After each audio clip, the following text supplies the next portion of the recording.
வணக்கம், welcome to students IAS. நம்ம டிரான்சென்டிங் films பார்த்துட்டு இருக்கோம். ஸோ அதில் 10th ஜியாகிரஃபி புத்தகத்தில் சாப்டர் 6 வந்து பார்க்குறோம். That is manufacturing industries. Okay, so manufacturing industries அப்படிங்கும்போது உற்பத்தி தொழிற்சாலைகள். ஓகே, ஸோ உற்பத்தி தொழிற்சாலைகள் அப்படின்ற இந்த டாப்பிக்கை மெயின்ஸ்லேயே நம்ம வந்து எழுதுகிற மாதிரி இருக்கும். மெயின்ஸ் ரிலேட்டடாகவும் இருக்குது, ஃபிலிம்ஸ் ரிலேட்டடாகவும் இருக்குது. ஓகேவா? ஸோ டிரான்சென்டிங் ஃபிலிம்ஸில் நம்ம ஒரு டாப்பிக்கை எந்த மாதிரியான கொஷின்ஸ்லாம் வந்து கேட்பாங்க, அதை நம்ம எப்படியெல்லாம் படிக்கணும் அப்படின்றத அந்த டிரான்சென்டிங் ஃபிலிம்ஸோட முக்கியமான நோக்கம். ஸோ அதுலேருந்து எப்படிலாம் கொஷின்ஸ் வந்து வரலாம், எப்படிலாம் வந்திருக்கு அப்படின்றதையும் இந்த ப்ரோக்ராமில் நம்ம டிஸ்கஸ் பண்ணுவோம். ஓகேவா? Right, let it be. So on screen உங்களுக்கு ஷேர் பண்ணியாச்சு manufacturing industries. Okay, right. So இதை பொறுத்த வரைக்கும் ஃபிலிம்ஸை பொறுத்த வரைக்கும் என்னன்னா, இந்த மேனுஃபேக்சரிங் இண்டஸ்ட்ரீஸ் அப்படின்றது எங்கெங்கெல்லாம் இருக்குது, லொக்கேஷன் அப்படின்றது முக்கியம். சரியா? ஒவ்வொரு இப்போ இந்தியா ஒரு வரைபடம் இருக்குது, அந்த இந்தியாவுக்குள்ள எந்தெந்த தொழிற்சாலைகள் எங்கெங்க அதிகமா இருக்கு, எங்கெங்க புதுசா இன்ஸ்டால் பண்ணியிருக்காங்க தொழிற்சாலைகள் அப்படின்றத மெயின் பார்த்துக்கணும். இது வந்து பிலிம்ஸ் ஆங்கிள்.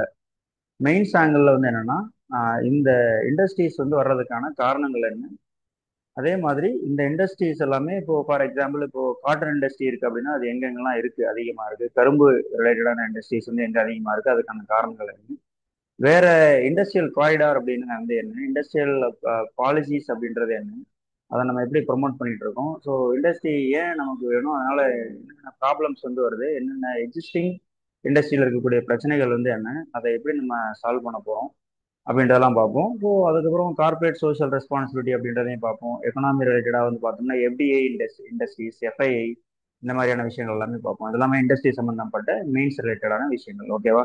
ஸோ பிலிம்ஸ் ரிலேட்டடான விஷயங்களை இப்போ பார்க்கலாம். ஓகேவா?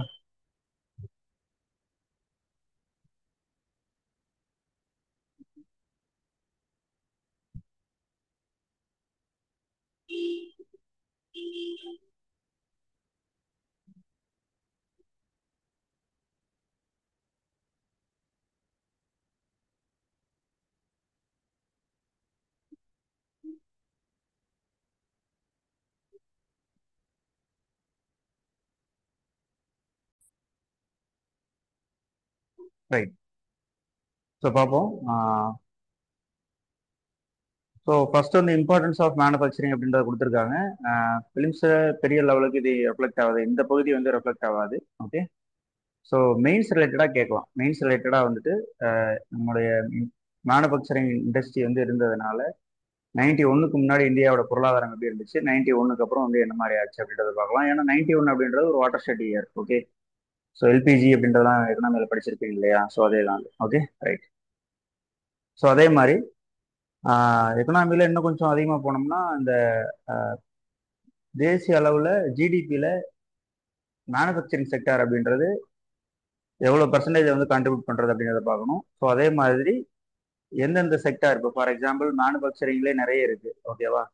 அதாவது ஹெவி இண்டஸ்ட்ரீஸு, லைட் இண்டஸ்ட்ரீஸு, இது மாதிரிலாம் நிறைய இருக்குது. ஆட்டோமொபைல் இண்டஸ்ட்ரீஸ் இந்த மாதிரிலாம் இருக்குது. ஸோ அப்போ ஒவ்வொரு செக்டாரும் எந்த அளவுக்கு ஜிடிபியில் பங்களிக்குது அப்படின்றது தான் கொஸ்டினபிள் ஏரியா பிலிம்ஸில். ஓகேவா? ரைட். இந்த பாருங்களேன், ஓவர் த லாஸ்ட் டெக்கேட்ஸ்ன்னு சொல்லி ஆரம்பிக்குது இல்லையா? இதுதான் கொஸ்டினபிள் ஏரியா. ஓகே, ஸோ இப்போதைக்கு கரண்ட் டேட்டாவை நம்ம பார்த்துக்கிட்டோம்னாலே போதும். Okay, right.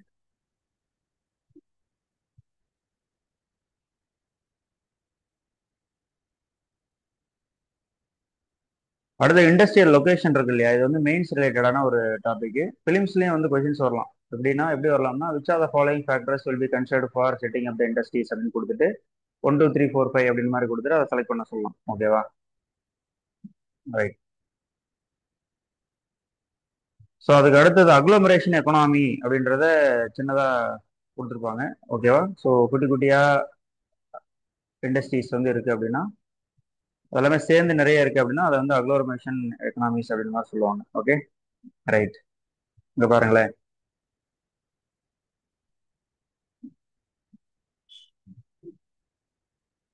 இதெல்லாமே வந்து எப்படி ஒரு இண்டஸ்ட்ரிக்கு பொருள்கள் கிடைக்குது, அதை எப்படி ரா மெட்டீரியல் வந்து எப்படி ஃபினிஷ்டு மெட்டீரியலாக மாற்றுறாங்க அப்படின்றதுக்கான ஒரு விஷயம் தான் கொடுத்துருக்காங்க.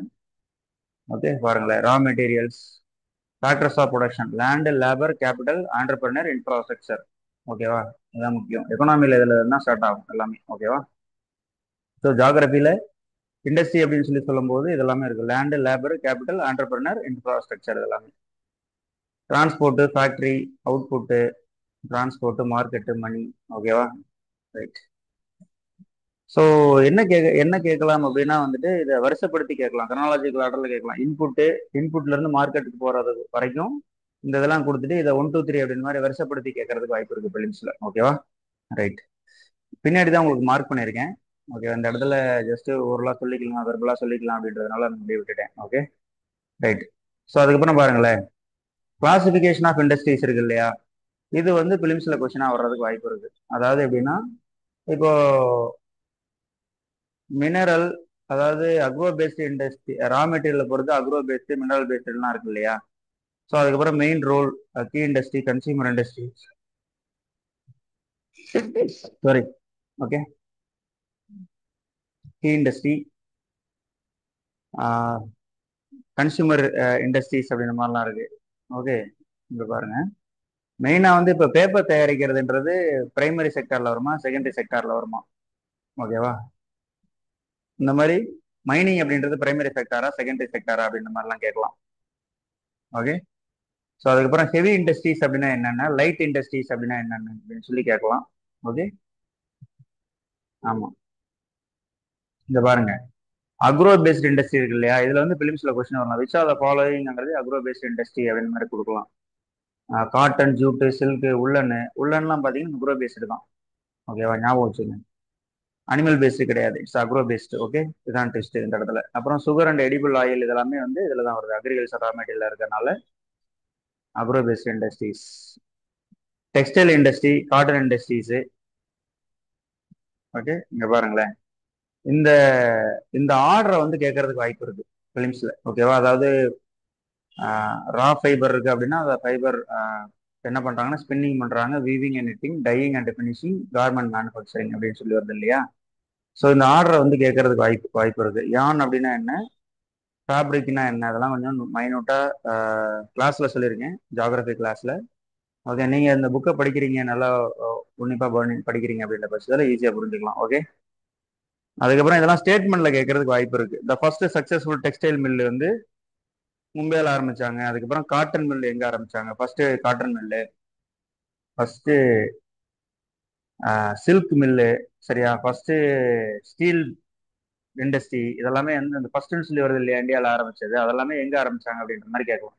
ஓகேவா? Right, right. அதனால என்னன்னா, இங்க பாருங்க, இது வந்து ஃபர்ஸ்ட் ஸ்டேட்மெண்டா கொடுத்துருவாங்க.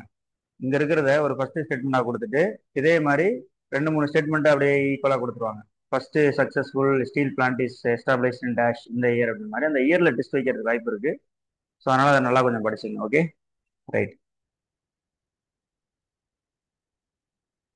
அதுக்கப்புறம் பாருங்களேன், இந்தியா எக்ஸ்போர்ட்ஸ் யான் to Japan and other importers அப்படின்னு சொல்லியிருக்கு இல்லையா, இதெல்லாம் கொஞ்சம் நோட் பண்ணீங்க. அதெல்லாம் கரண்ட் டேட்டா அப்படின்றது ரொம்ப இம்பார்ட்டன்ட். எந்த வருஷம் எக்ஸாம் எழுத போறீங்களோ அந்த வருஷம் கரண்ட் டேட்டாவை கொஞ்சம் நோட் பண்ணி வச்சிருங்க, அவ்வளவுதான். Okay, right. அது எப்படி படிக்கணும்னா, அப்பப்போ வந்து நியூஸ்ல வரும் என்னன்னா, இந்த மாதிரி இந்தியா வந்து காட்டன் யான் வந்து இவ்வளோ இவ்வளோ நாடுகளுக்கு எக்ஸ்போர்ட் பண்ணுது அப்படின்ற மாதிரி சொல்லுவாங்க. அதை எல்லாத்தையும் நோட் பண்ணி வச்சிருக்கணும், அவ்வளோதான். சரி, கரண்ட் அஃபேர்ஸ்ல இதான் வந்து ஜாகிரபி ரிலேட்டட் கரண்ட் அஃபேர்ஸ். அதுக்கப்புறம் பாருங்களேன், காட்டன், உள்ளன் டெக்ஸ்டைல், சில்க் டெக்ஸ்டைல் இதெல்லாமே இருக்கா, இதெல்லாம் பாருங்க எங்கெங்க இருக்கு அப்படின்றத பாருங்க. காட்டன் எங்கெங்கெல்லாம் இருக்கு, சில்க் எங்கெல்லாம் இருக்குன்னு சொல்லிட்டு இந்த பேர்லாம் உங்களுக்கு புதுசா இருக்கும். ஓகேவா? தமிழ்நாடு அப்படின்ற போது கொஞ்சம் ஃபெமிலியரா இருக்கும். அதுக்கப்புறம் நீங்க புதுசா இப்பதான் ஃபீல்டுக்குள்ள வந்திருக்கீங்க அப்படின்ற போது இந்தியா மேப்ல இருக்கக்கூடிய அந்த இடங்கள் எல்லாமே மெயினா பார்த்துக்கணும். இப்போ முர்ஷிதாபாத் அப்படின்னா அது எங்க இருக்கு அப்படின்னு சொல்லி யூபியில இருக்கா அல்லது வெஸ்ட் பெங்காலா இருக்கா அப்படின்ற மாதிரி அப்படி கேள்வி வரும். சரியா? ஸோ அதனால அதெல்லாம் நோட் பண்ணி வச்சிருக்கோம். ஹவுரா, ஹூக்ளி இதெல்லாமே வந்து கொல்கத்தாவில் இருக்கிறது. வாரணாசி உத்தரப்பிரதேசில் இருக்கிறது. குவாலியர் வந்து மத்திய பிரதேஷ். பிகானேர், ஜெய்ப்பூர் இதெல்லாமே ராஜஸ்தான்ல இருக்கிறது. பானிபட் அப்படின்றது ஹரியானால இருக்கிறது. அமிர்த்சர், லுத்தியானா அப்படின்றது பஞ்சாப்ல இருக்கிறது. இந்த மாதிரி இடங்களை வந்துட்டு அந்தந்த மாநிலத்தை வச்சு மெயினா பார்த்துக்கணும். அதுல இருந்து கொஸ்டின் வரும். சரியா? காட்டன் இண்டஸ்ட்ரீஸ் அப்படின்னு கொடுத்துட்டு ஒரு ஐபன் கொடுத்துட்டு அவங்க இந்த இடங்கள்லாம் இருக்குது அப்படின்ற மாதிரி சொல்லுவாங்க. ஓகேவா? ஞாபகம் வச்சுக்கோங்க. ஜென்ரலி உள்ளன் டெக்ஸ்டைல்ஸ் வந்து நார்த்தில் இருக்கும். ஏன்னா நார்த்தில் தான் குளிர் அப்படி அதிகம் அப்படின்றதுனால அங்கே நிறைய ஆடுகள்லாம் வளர்ப்பாங்க. அந்த ஆடுகள் இருந்து அந்த கம்பளியை வந்து எடுத்து நமக்கு ஃபினிஷ் பண்ணி ஒரு கம்பளி போர்வையா கொடுப்பாங்க. ஓகேவா? ரைட்.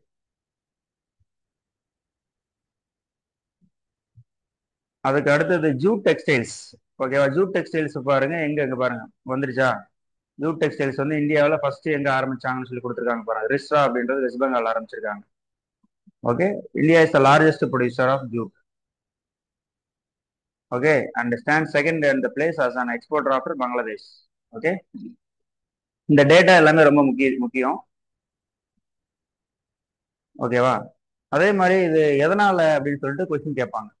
ஃபார் எக்ஸாம்பிள் பிலிம்ஸ்ல வந்துட்டு factors responsible for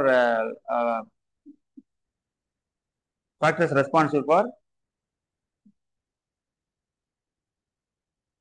proliferation of jute industries in West Bengal அல்லது ஹூக்லி பேசின் அப்படின்னா என்னன்னு கேட்டுட்டு இந்த இடத்த கேட்பாங்க. Proximity to the jute producing areas, inexpensive water transport, supported by good network of railways, roadways and waterways to facilitate movement of raw material to the mills, abundant water for processing raw jute, cheap labor from West Bengal and adjoining states of Bihar, Orissa and Uttar Pradesh, Kolkata. இந்த மாதிரி வந்து கேட்கறதுக்கு வாய்ப்பு இருக்கு. சரியா? இதை வந்து 1 2 3 கொடுத்துட்டு இதெல்லாம் என்னென்ன ஃபேக்டர்லாம் இருக்கு, எதனால இந்த ஹூக்லி பேசின் வந்து அமைஞ்சு, ஹூக்லி பேசின்ல இந்த சணல் இண்டஸ்ட்ரி அப்படின்றது அமைஞ்சது அப்படின்ற மாதிரி கேட்பாங்க. ஓகேவா? நோட் பண்ணீங்க அதெல்லாம். அதுக்கு அடுத்தது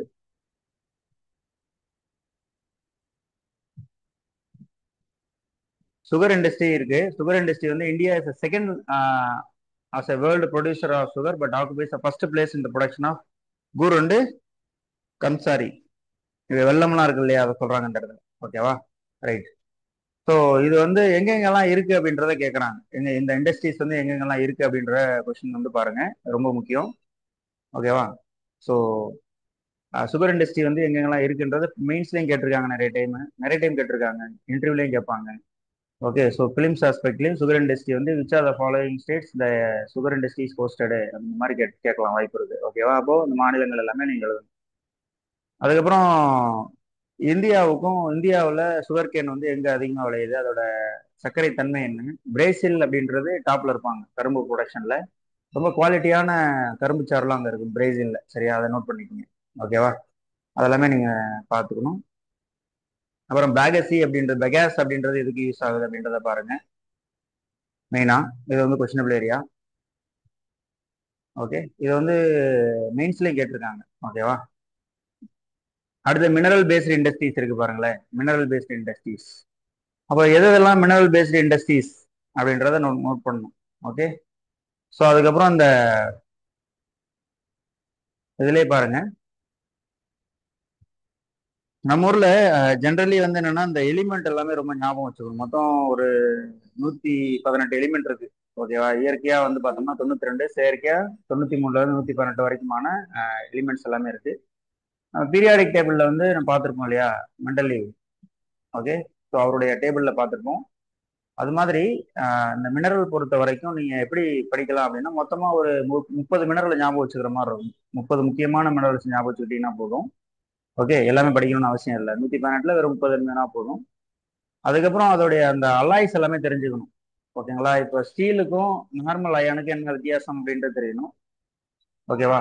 ஸோ அதே மாதிரி இப்போ ஜெர்மன் சில்வர் அப்படின்னா என்ன, குயிக் சில்வர்னா என்ன, ஓகே, அதெல்லாமே தெரிஞ்சிருக்கணும். ஓகேவா? இந்த மாதிரி அலாய்ஸ் எல்லாமே ரொம்ப முக்கியம். மெட்டல்ஸ் அண்ட் நான் மெட்டல்ஸ் அப்படின்றது முக்கியம். இந்த இடத்துல பாருங்களேன், அயன் ஒரு கோக்கிங் கோல் அண்ட் எல்லாமே solar liquid in ratio approximately 4:2:1. சரியா? இந்த மாதிரி இந்த ரேஷியோலாம் கொடுத்துருக்காங்கன்னா அதை வந்து நோட் பண்ணிக்கணும். ஓகேவா? ஈவன் இண்டஸ்ட்ரியல் சிவிலைசேஷன்ல அந்த செங்கற்களோட அந்த டைமென்ஷன் கூட இந்த மாதிரி தான் வரும். சரியா? ஸோ இந்த மாதிரி ரேஷியோ என்னாச்சும் கொடுத்துருக்காங்கன்னா அது எல்லாமே ரொம்ப முக்கியம் அப்படின்ற மாதிரி இருக்கும். இப்போ லைம் ஸ்டோன் அப்படின்னா என்னன்ற தெரிஞ்சுக்கணும். லைம் வாட்டர் அப்படின்னா என்ன, லைம் சோடானா என்ன, லெமன் சோடானா என்ன. சரியா? ரெண்டுக்கும் வித்தியாசம் இருக்கு. சரியா? லைம்னா என்ன, லெமன்னா என்ன, அதெல்லாம் வந்து தெரிஞ்சுக்கங்க. அதுக்கப்புறம் லைம் ஸ்டோன் அப்படின்றது எது எதுக்கெல்லாம் யூஸ் ஆகுது, எது எதுக்கெல்லாம் ரா மெட்டீரியல் அப்படின்றது ரொம்ப முக்கியம். ஓகேவா? ரைட். ஸோ அதுக்கப்புறம்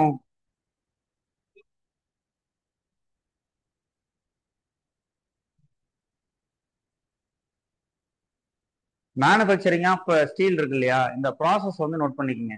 ஓகேவா? ஃபர்ஸ்ட் வந்து blast furnace, pig iron, steel making, shaping metal அப்படின்ற அந்த ஆர்டர் ரொம்ப முக்கியம். இப்போ இந்த இடத்துல பிக் அயான் அப்படின்னா என்னன்னு சொல்லி பார்க்கணும். சரியா? பிக் அயான் அப்படின்றது என்ன, காஸ்டிங் அயான் அப்படின்னா என்ன, ஸ்டீல் அப்படின்னா என்ன, ஓகேவா, வெறும் அயான் அப்படின்னா என்ன, இதுக்கு என்ன வித்தியாசங்கள் அப்படின்றத நோட் பண்ணிக்கணும். சரியா? இது கொஸ்டினபிள் ஏரியா. சரியா? இதுல தான் கேட்பாங்க.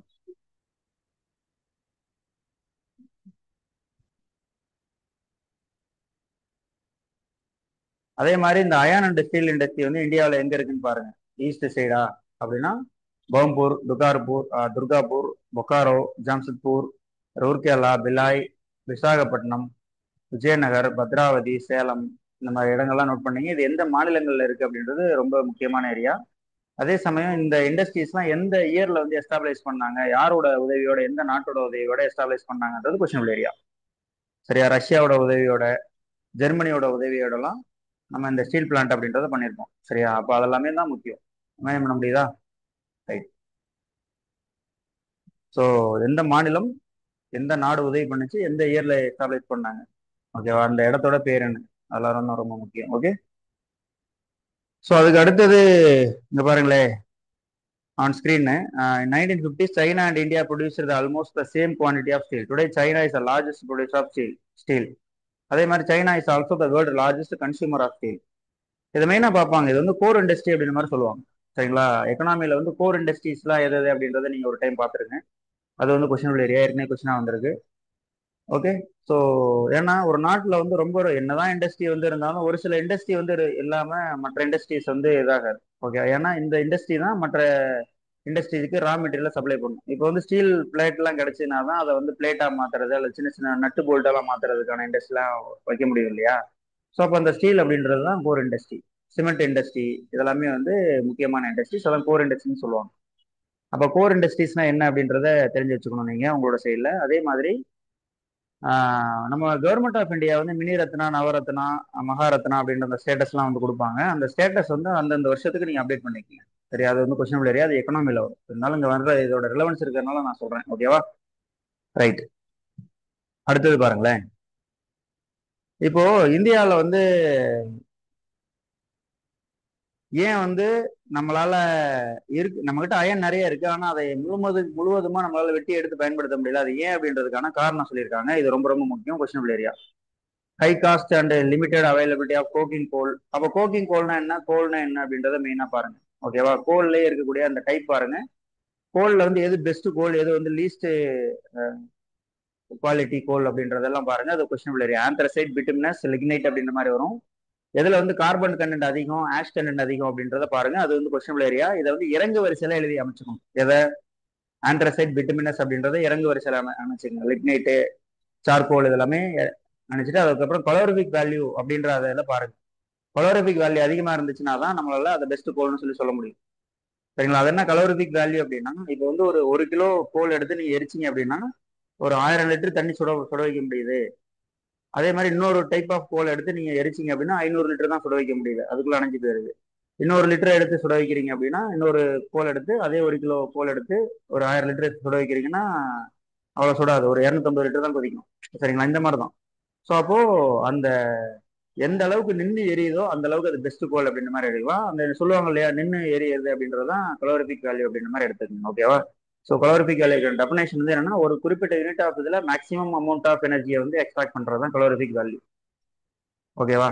ஸோ அதெல்லாமே நம்ம சயின்ஸ் கிளாஸ்ல டீட்டெயிலாக நான் சொல்லியிருந்திருப்பேன். கலோரிபிக் வேல்யூ நம்ம பாடியில் எப்படி கலோரிபிக் வேல்யூ அப்படின்றத கால்குலேட் பண்றாங்க எல்லாமே சயின்ஸ் கிளாஸ்ல டீட்டெயிலாக பேசியிருக்கேன். ஆனால் அது பேசினா ஒரு தனி கிளாஸ் ஆகும். ஸோ உங்களுக்கு நான் இன்ட்ரோடக்ஷன் நான் கொடுத்துட்றேன், நீங்க அதை பார்த்துக்கணும். ஓகேவா? ரைட்.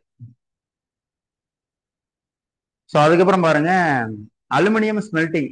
சரியா? அலுமினியத்துக்கு ரொம்ப முக்கியமானது வேணும். அலுமினியம் உருவாக்குறதுக்கான அலுமினியத்தோட ஓர் எந்த எண்ணெய் அப்படின்றத கேட்பாங்க. அலுமினியத்தோட, ஏன்னா அலுமினியம் வந்து நம்ம ஊர்ல ரொம்ப அபிடண்டா கிடைக்கிறதுனால தான் நமக்கு பாத்திரங்கள்லாம் ரொம்ப சீப்பா கிடைக்குது நம்ம ஊர்ல. ஆப்பிரிக்காவில எல்லாம் ரொம்ப காஸ்ட்லி. சரி, என்னமோ அந்த மண்ணு தான் நிறைய, மண் சட்டி தான் நிறைய யூஸ் பண்ணிட்டு இருப்பாங்க ஆப்பிரிக்காவில். ஏன்னா அலுமினியம் ரொம்ப கம்மியாங்க. ஓகே, நம்ம ஊரை கம்பேர் பண்ணும்போது. ஸோ இந்த அலுமினியம் வந்து என்ன எப்படி அதோட மெட்டீரியலோட தன்மையை வந்து பாத்துங்க. இந்த பாருங்களேன், aluminium is a light and resistant to corrosion, a good conductor of heat, malleable. சரிங்களா? And become strong when it is mixed with other metals இருக்குல்ல, இதுதான் கொஸ்டினபிள் ஏரியா இந்த இடத்துல. அப்போ aluminium has the following properties கொடுத்துட்டு ஒன்று, it is resistant to corrosion. Number 2, a good conductor of heat.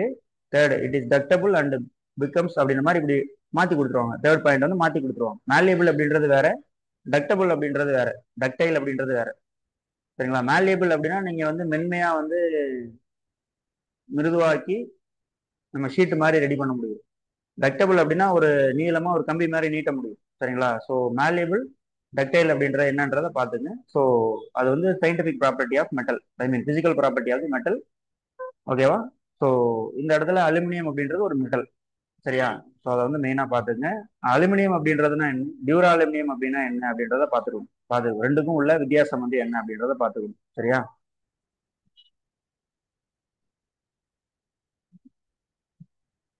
Aluminium smelting எங்க இருக்கு அப்படின்னா ஒடிசா, வெஸ்ட் பெங்கால், கேரளா அண்ட் உத்தரப்பிரதேஷ்ல இருக்கு.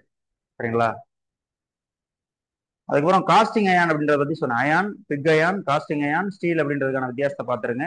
அதே மாதிரி அலுமினியத்துக்கும் டியூரா அலுமினியத்துக்கும் உள்ள வித்தியாசம் வந்து பார்த்துருணும். சரியா? ஆமா. அதுக்கப்புறம் அலுமினியத்தோட ஓர் வந்து என்ன, நான் தான் சொன்னேன் இல்லையா, ஒரு 30 மெட்டர்ல பார்த்தோம்னா அதுல போதும். அதுல வந்து ஒரு முக்கியமான ஒரு ஒரு ஒரு மெட்டீரியல், ஃபார் எக்ஸாம்பிள் இப்போ அலுமினியம் இருக்குன்னா அதோட ஓர்ஸ் வந்து என்னென்ன அப்படின்றத மெயினா பாருங்க. ஓகேவா? ரைட். அடுத்து கெமிக்கல் இண்டஸ்ட்ரீஸ். கெமிக்கல் இண்டஸ்ட்ரீஸை பொறுத்த வரைக்கும் ஆர்கானிக் அண்ட் இன்ஆர்கானிக்னு சொல்லி பிரிப்பாங்க. இந்த இடத்துல பாருங்களேன், இந்த aluminium manufacturing and aluminium industry கொடுத்துருக்காங்க. இதோட ஆர்டர் பார்த்துக்கோங்க. சரியா? பாக்ஸைட்டை வந்து குவாரியில இருந்து எடுத்து டிரான்ஸ்போர்ட் பண்ணி அதுக்கப்புறம் அலுமினா டிசால்வ் அவுட் அதை பிரிக்கிறாங்க. பாக்ஸைட்ல இருந்து அலுமினியத்தை பிரிக்கிறாங்க. அதுக்கப்புறம் அதை உருக்கி மாத்துறாங்க. சரியா? அந்த இடத்துல கிரேயோலைட் என்ன அப்படின்னா என்னன்னு சொல்லி பாத்துங்க. Questionable area. ஓகே. அலுமினியம் வந்து வேற எங்கெங்கெல்லாம் பயன்படுது, ஒரு நிமிஷம். ஒரு நிமிஷம். ரைட். ஸோ அலுமினியம் எது எதுக்கெல்லாம் பயன்படுது அப்படின்றத பாருங்க. ஓகேவா? ஸோ அது அடுத்து நம்ம போக போறது ஆர்கானிக் அண்ட் இன்ஆர்கானிக். ஓகே.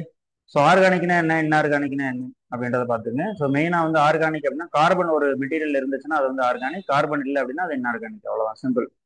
ஓகேவா? ஒரு பொருளை எரிச்சோம்னா கரியாச்சு அப்படின்னா அது வந்து என்னது, கார்பன் இருக்குன்னு அர்த்தம். அந்த பொருள் வந்து எரிக்கும் போது கரி ஆகலை அப்படின்னா அது கார்பன் இல்லைன்னு இருக்கும். அதுக்கு எக்ஸாம்பிள் என்ன, பால் இருக்குன்னு வச்சுக்கோங்க. பால் வெள்ளையா தான் இருக்கும். ஆனா அதை நல்லா ஹீட் பண்ணிட்டு விட்டுட்டோம் அப்படின்னா தீஞ்சு போச்சுன்னு வச்சுக்கோங்க, அடியில எல்லாம் கறி பிடிச்சிடும். பால் தான் அது, ஆனா கறி பிடிக்குது அப்படின்னா அந்த பால்ல கார்பன் இருக்குன்னு அர்த்தம். ஓகேவா? ஸோ அதே மாதிரி சோடியம் குளோரைடு உப்பு இருக்கு இல்லையா, NaCl. நீங்க உப்பு எடுத்து நீங்க வறுத்தீங்க அப்படின்னா அது வந்து கருப்பாகாது, அது வெள்ளையா தான் இருக்கும். சரிங்களா? ஏன் அப்படின்னா அதுல வந்து கார்பன் கிடையாது. கார்பன் இருந்ததுன்னா தான் கருப்பாகும். பண்ண முடியுதா? ஸோ அப்போ கார்பன் இருக்கிறது எல்லாமே ஆர்கானிக், கார்பன் இல்லாத எல்லாமே இன்ஆர்கானிக். இப்போ ஹைட்ரஜன் அப்படின்றது, ஹைட்ரஜன், நைட்ரஜன், ஆக்சிஜன் எல்லாமே inorganic cases. Carbon di oxide அப்படின்றது ஒரு ஆர்கானிக் கேஸ், ஏன்னா அதுல கார்பன் இருக்கு. ஓகேவா? நோட் பண்ணிங்க.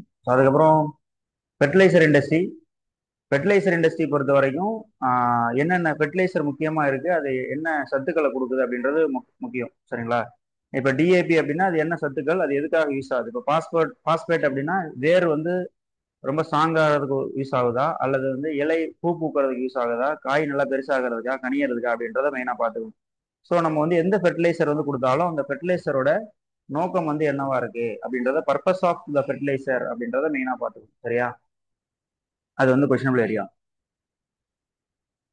மற்றதெல்லாம் சும்மா நீங்க படிச்சுக்கணும், அவ்வளவுதான். ஏன்னா டிரான்சென்டிங் பிலிம்ஸ்ல மிக முக்கியமா, நம்ம டிரான்சென்டிங் பிலிம்ஸோட மிக முக்கியமான நோக்கமே என்னன்னா ஒவ்வொரு டாபிக்லயும் கொஸ்டினபிள் ஏரியா அப்படின்றது என்ன, அதை எப்படி படிக்கணும், அதுல இருந்து ஆஃப் ஷூட் எடுத்து நம்ம எங்கெங்கெல்லாம் போகணும் அப்படின்றத நான் உங்களுக்கு இன்ட்ரோடக்ஷன் பண்ணிடுவேன். அப்பப்ப சில செய்திகளையும் எக்ஸ்ட்ரா செய்திகளையும் உங்களுக்கு நான் சொல்லிடுவேன். ஓகேவா? ஸோ அதான் வந்து டிரான்சென்டிங் பிலிம்ஸோட மாடியூலோட பெரிய ஸ்பெஷல். ஏன்னா இந்த மாடியூல்ல இருக்கிற மாதிரி, அதாவது உங்க ஒவ்வொரு டாபிக்கும், இப்போ ஹிஸ்ட்ரி படிக்கணும்னா அதுக்கு அப்ரோச் வேற. ஓகேவா? பாலிட்டி படிக்கணும்னா அதோட அப்ரோச் வேற. அதே மாதிரி ஜியாகிரபி படிக்கணும்னா இந்த அப்ரோச் வேற. நீங்க என்னதான் வந்துட்டு வருஷ கணக்குல வந்து படிச்சிருந்தாலும் அந்த எக்ஸாமுக்கு கேட்குற கேள்விகளுக்கு தகுந்த மாதிரி நீங்க ஆன்சர் பண்ணீங்கன்னா பாஸ் ஆயிடலாம். அவ்வளவுதானே? ஸோ அவங்க கேட்குற கேள்வி கேட்கறாங்க, நம்ம பதில் சொல்லணும், அவ்வளவுதான். அப்போ அவங்க எப்படி கேள்வி கேட்கறாங்க, அவங்க எந்த இதுல எல்லாம் கேள்வி கேட்கறாங்கன்றது நமக்கு எப்படி தெரியும்னா PYQ பார்க்கும்போது தெரியும். சரியா? அப்போ அதெல்லாம் பார்த்துட்டு ஓகே இந்த மாடல் எல்லாம் கேட்கறாங்க கேள்வி, அப்போ இந்த மாதிரி நம்ம படிச்சோம்னா நம்ம அடுத்து வரக்கூடிய எக்ஸாம் அட்டன் பண்ணலாம் அப்படின்ற அந்த ஒரு மாடல்ல தான் டிரான்சென்டிங் பிலிம்ஸ் அப்படின்றத உருவாக்கியிருக்கோம். ஓகே, முக்கியமா. ஸோ அப்போ வந்து என்னன்னா ஒவ்வொரு ஏரியாவிலையும் இந்தந்த மாதிரிலாம் கொஷின்ஸ் வந்து வரும்.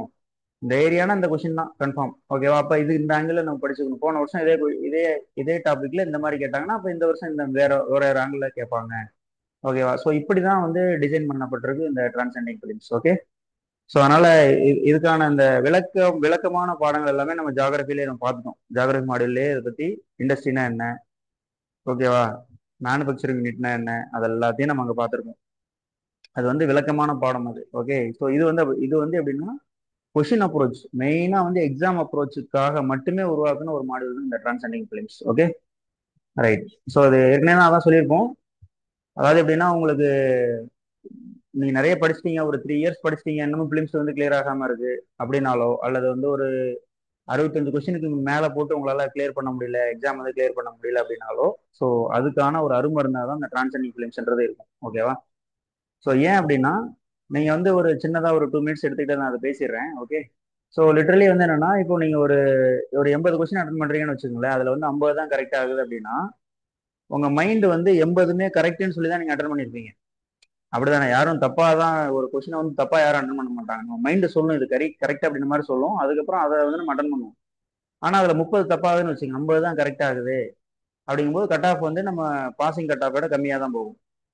ஸோ அப்ப பாருங்க 30 கொஸ்டின் தப்பாயிடுச்சு, 80 அட்டன் பண்ணி 50 கரெக்ட், மீதி 30 ராங் ஆயிடுச்சு அப்படின்னு.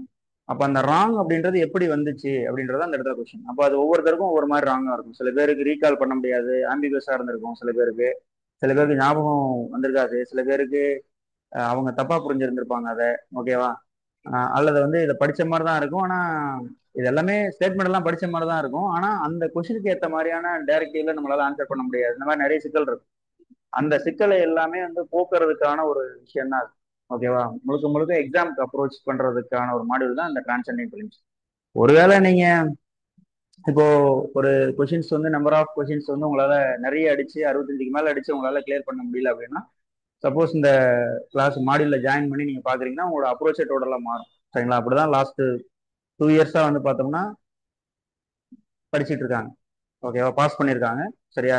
Proven strategy. ஓகேவா? ஸோ அதனாலதான் இது திருஷ்யம்னு சொல்லிட்டு நாங்கள் ஒரு ஸ்ட்ராட்டஜி வந்து வச்சிருந்தோம். அதோட இம்ப்ளிமெண்டேஷன் தான் இந்த டிரான்சென்டிங் ஃபிலிம்ஸ். ஓகேவா? ஸோ கிளாஸ்ல இருக்கிறவங்களுக்கு ஓகே, ஆன்லைன்ல இருக்கவங்க சொல்லிட்டு இருக்கேன். ஓகேவா? ரைட். ஆமா. ஸோ இது வந்து முழுக்க ஸ்ட்ராட்டஜி ஓரியன்டான ஒரு மாடியூல் தான். ஓகேவா? Right. Let it be.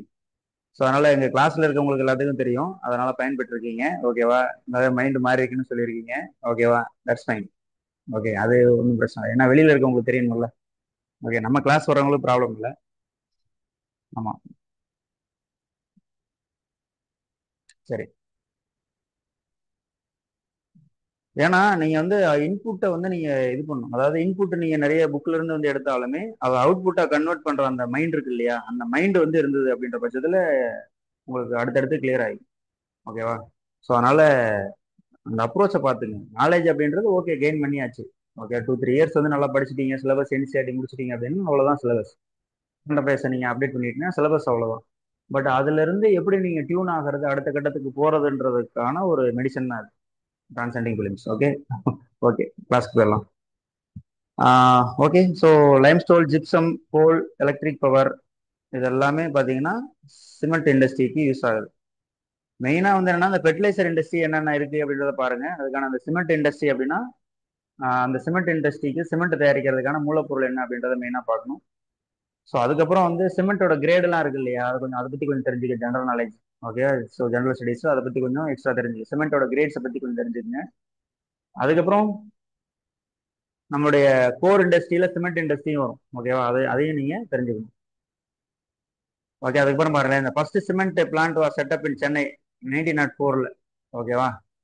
So இப்போ இந்த மாதிரி ஃபர்ஸ்ட்னு வருது இல்லையா, ஜூட் பார்த்தோம், ஃபெர்டிலைசர் பார்க்குறோம், அதுக்கப்புறம் ஸ்டீல் பார்க்குறோம், அப்புறம் சிமெண்ட் பார்க்குறோம். இதெல்லாம் ஃபர்ஸ்ட் இண்டஸ்ட்ரி எந்த வருஷம் எந்த இடத்துல எஸ்டாப்ளிஷ் பண்ணாங்க அப்படின்றத மெயினாக தெரிஞ்சுக்கணும். ஓகேவா?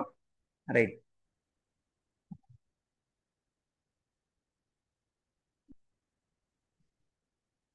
அப்புறம் வந்து ஏர் பொல்யூஷன். ஓகேவா? ஸோ இது வந்து பொல்யூஷன் என்வரான்மெண்ட் ரிலேட்டடாக வரும், பட் இங்கே கொடுத்துருக்கனால இதையும் நம்ம டீல் பண்ணிடலாம். ஸோ என்வரான்மெண்டல் ஏர் பொல்யூஷன் என்ன? ஓகேவா? அதாவது வாட்டர் பொல்யூஷன் என்ன, வாட்டர் கண்டாமினேஷன் என்ன? ஓகேவா? அதே மாதிரி ஏர், லேண்டு, வாட்டர். சரியா? நிலம், நீர், ஐ மீன் நிலம், நீர், காற்று. சரியா? இதோட மாசுபாடுன்னு சொல்றோம் இல்லையா, அது எதனால வருது, அது எவ்வளவு கிரேட் அப்படின்றத பார்த்துக்கணும்.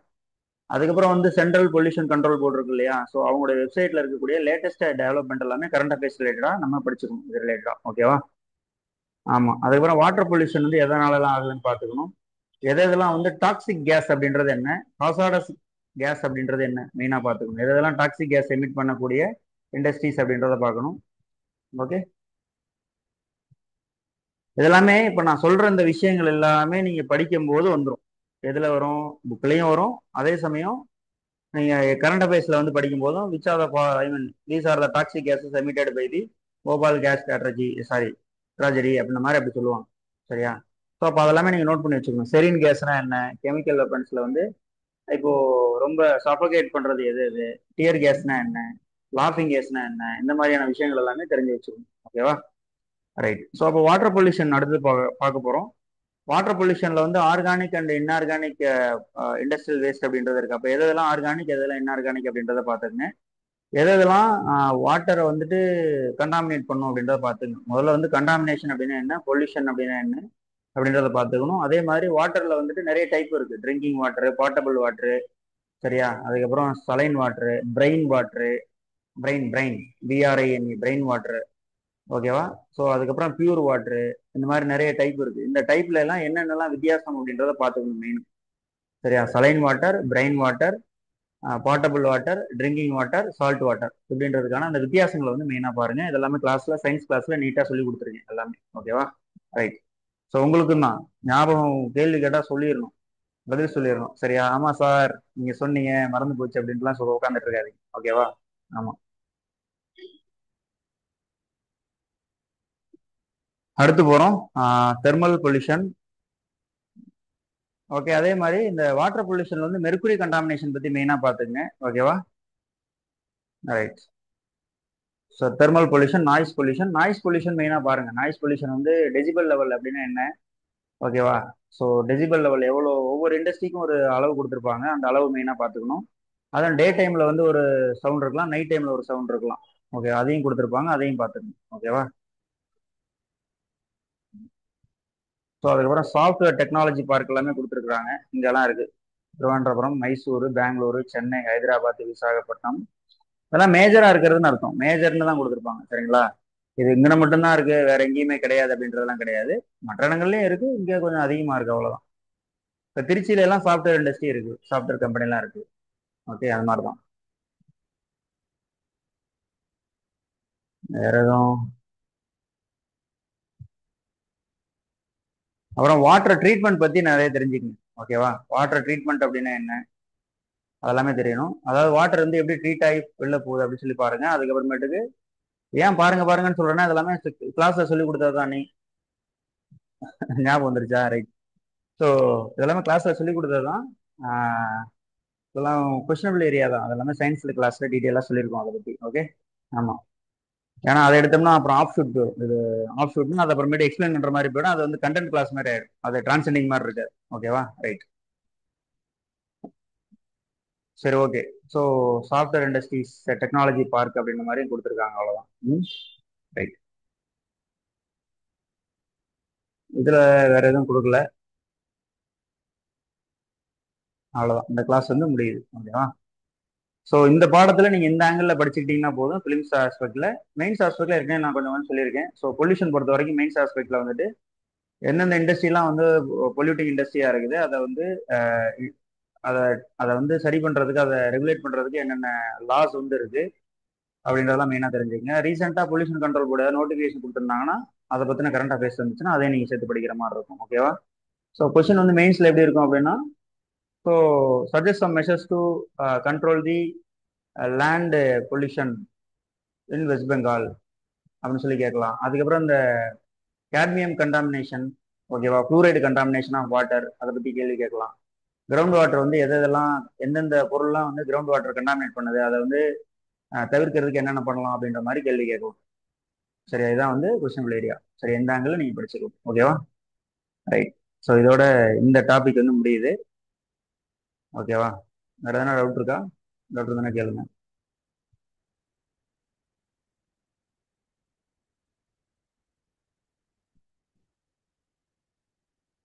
இத்தனை பேர் இருக்கீங்க, ஒரு டவுட் கூட இல்லையா?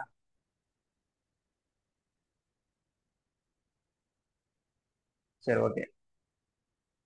ஞாபகம் வச்சுக்கோங்க, அவ்வளவுதான். நிறைய சொல்லி கொடுத்தாச்சு, எல்லாமே ஞாபகம் வச்சுக்கிறது தான் இருக்கு நீங்க. Okay, right. ஸோ அடுத்த டாபிக் போயிடலாமா? ஓகே.